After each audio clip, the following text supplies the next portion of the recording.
कहानी शुरू होती है और हम जंगल के बीचों बीच एक खेत को देखते हैं। उन्हीं खेतों में नैन्सी नाम की एक खूबसूरत जवान लड़की अपनी खुदाई करवा रही होती है। वहीं से थोड़ी दूर पर नैन्सी का अंकल एक डायरी में उसके क्लाइंट के नाम लिख रहा था। ये देखकर हमें पता चलता है कि नैन्सी धंधे वाली है और नैन्सी पैसों के लिए किसी के साथ भी टपाटप कर सकती है और उसका अंकल ही उसकी दलाली करता है। अब टपाटप करवाने के बाद नैन्सी ने अपने बड़े बड़े संतरों को कपड़े के अंदर छुपाया और अपने अंकल के साथ अगले क्लाइंट से मीटिंग के लिए निकल पड़ी। पूरे दिन में इतनी खुदाई करवाने के बाद जाहिर है कि नैन्सी की गुफा खुद का सुरंग बन चुकी होगी, लेकिन उसके बावजूद भी नैन्सी के पास क्लाइंट्स की कोई कमी नहीं होती, जिससे हम जान पाते हैं कि नैन्सी के पास कितने टैलेंट है और कितने बड़े बड़े। ये हमें कहानी में आगे देखने को मिलेगा। अब शाम को खुदाई करवाने के बाद नैन्सी अपने अंकल के साथ ढेर सारा सामान लेकर आई और उनका घर देखने के बाद हमें पता चलता है कि वो सब बहुत ही गरीब है। और वहीं पर हम नैन्सी की छोटी बहन मीसा और अंकल के बेटे रॉकी को भी देखते हैं। वो सब इतना सारा खाना देखकर बहुत ही खुश थे। अब डिनर हो जाने के बाद दारू की बोतल लेकर अंकल नैन्सी के सारे दिन का हिसाब करने बैठा हुआ था। तभी वहाँ पर रॉकी आता है।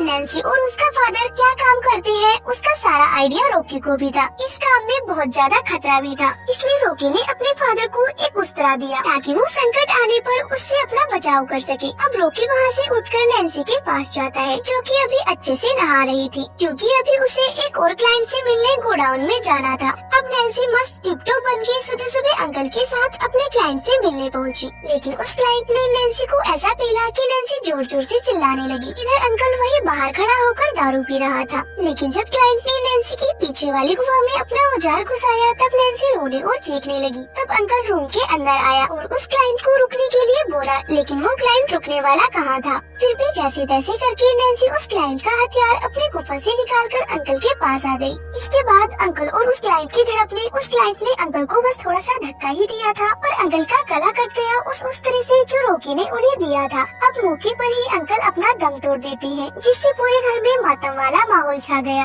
अब धीरे धीरे उनके सारे पैसे भी खत्म हो रहे थे, लेकिन अंकल के फोन पर अभी भी क्लाइंट्स के फोन लगातार आए जा रहे थे। तब मजबूरन नैन्सी को क्लाइंट्स का कॉल अटेंड करना पड़ा, जो कि उसे मीटिंग के लिए बुला रहे थे। अब नैन्सी अकेली तो जा नहीं सकती थी, इसलिए रॉकी उसके साथ जाने का फैसला करता है। अब जंगल में नैन्सी अपने क्लाइंट के घोड़े को अपनी गुफा में घुसवा रही थी और रॉकी अंकल की तरह डायरी में हिसाब करते हुए दूसरे क्लाइंट से बुकिंग कर रहा था।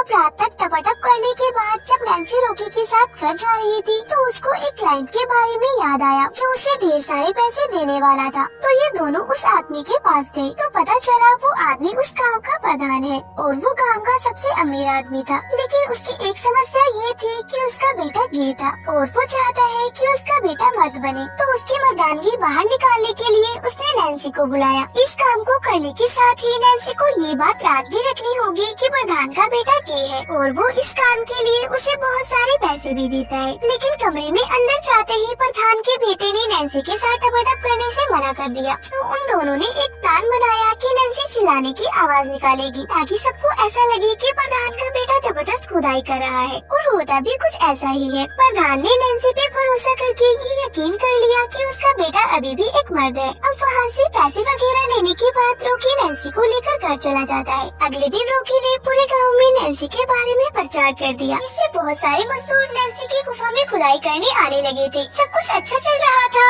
उनके पास अच्छे खासे पैसे भी आने लगे थे। पर तभी एक दिन उनके इस धंधे के बारे में पुलिस ऑफिसर सैमुअल को पता चला, तो वो तुरंत रॉकी से मिला और उससे अपना कमीशन सेट किया। जिसके बाद उसने भी नैन्सी की टांगे उठाकर उसके मुलायम जिस्म की सवारी करी और खुदाई करने का इतना मजा उसे आज तक नहीं मिला था। और यही सैमुअल ने रॉकी को भी अपने गृह कांस्टेबल से इंटीमेट होने को बोला और मजबूरी में रॉकी को भी ऐसा करना पड़ा। और इस दौरान उसे काफी बार वोमिटिंग भी हुई, क्योंकि रॉकी ने ऐसा पहले कभी भी नहीं किया था। अब ये सब होते हुए 2 महीने गुजर जाते हैं और अब रॉकी भी गाँव की औरतों के साथ मीटिंग्स लेने लग गया था। और अब इन दोनों भाई बहन ने मिलकर पूरे गाँव में काफी तगड़ा वाला टपाटप का काम चालू कर लिया था। अब ऐसे ही एक औरत को पेलने के बाद रॉकी नैन्सी के साथ घर जा रहा था, तभी उनको रास्ते में सैमुअल मिला और उनसे अपना कमीशन लिया और आगे बढ़ गया। अब अगले दिन नैन्सी की काफी ज्यादा तबीयत खराब हो जाती है, तो रॉकी उसको कंबल उड़ाकर खुद बाहर दवाइयाँ लेने चला गया। अब इसी दौरान सैमुअल भी गाँव का दौरा कर रहा था। अभी उसे कॉलेज से घर जा रही एक यंग लड़की दिखाई देती है। अब वो लड़की सैमुअल को काफी ज्यादा पसंद आ जाती है, इसलिए वो उसके पीछे लग जाता है। अब वो लड़की घर पहुंचकर अपने कपड़े चेंज करती है और ये सब कुछ सैमुअल भी चोरी छिपे बाहर खिड़की से देख रहा था।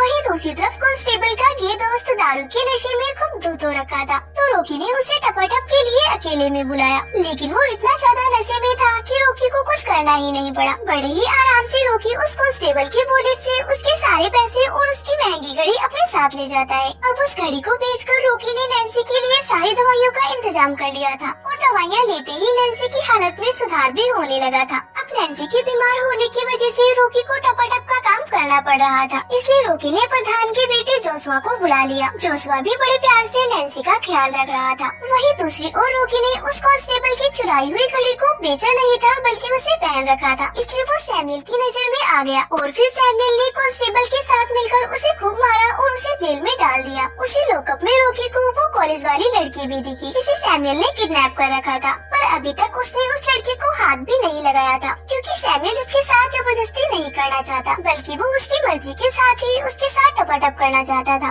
उधर दूसरी तरफ रॉकी के घर न आने से घर का खर्चा निकालना मुश्किल हो गया था। यहाँ तक कि सभी दुकानदारों ने भी नैन्सी को उधार देने से मना कर दिया था। अब कमजोरी की वजह से नैन्सी घर में ही बेहोश हो जाती है, जिसके बाद नैन्सी की छोटी बहन मीसा ने जैसे तैसे करके उसे होश में लाया। दूसरी तरफ जेल में जब रॉकी ने उस लड़की से बात की तो हमें उसका नाम पता चला। उसका नाम अमाया था। अमाया ने रॉकी से खुद के लिए हेल्प मांगी, लेकिन रॉकी की इधर खुद की फटी पड़ी थी, तो वो उसकी हेल्प कैसे करता। अब उन दोनों में चल रही बातें सैमुअल सुन लेता है और वहाँ गुस्से में आता है और अमाया को अपना खौफ दिखाने के चक्कर में उसने रॉकी की जमकर कुटाई कर दी और फिर वो रॉकी को धमकाता भी है कि अगर वो अपना मुंह नहीं खोलेगा तो जिंदा रहेगा। तभी वहाँ सैमुअल का एक दोस्त आता है, जिसकी बातों में आकर सैमुअल ने अमाया के कपड़ों को चेंज करवाया और साथ ही उसके संतरों को भी टच किया। अब ये सब देख रॉकी को बहुत बुरा लगता है, लेकिन अभी वो कुछ कर भी नहीं सकता था। अब इधर सैमुअल को रॉकी की डायरी मिल गई, जिसमें पूरा हिसाब किताब लिखा हुआ था, तो वो उस किताब को लेकर रॉकी के पास आया और उससे उन क्लाइंट के बारे में पूछताछ की। उसके बाद जेल से छोड़ने के लिए उसने रॉकी से पैसे मांगे, लेकिन उसके पास पैसे नहीं बचे थे, क्योंकि उसके सारे पैसे नैन्सी की दवाइयों में लग गए थे।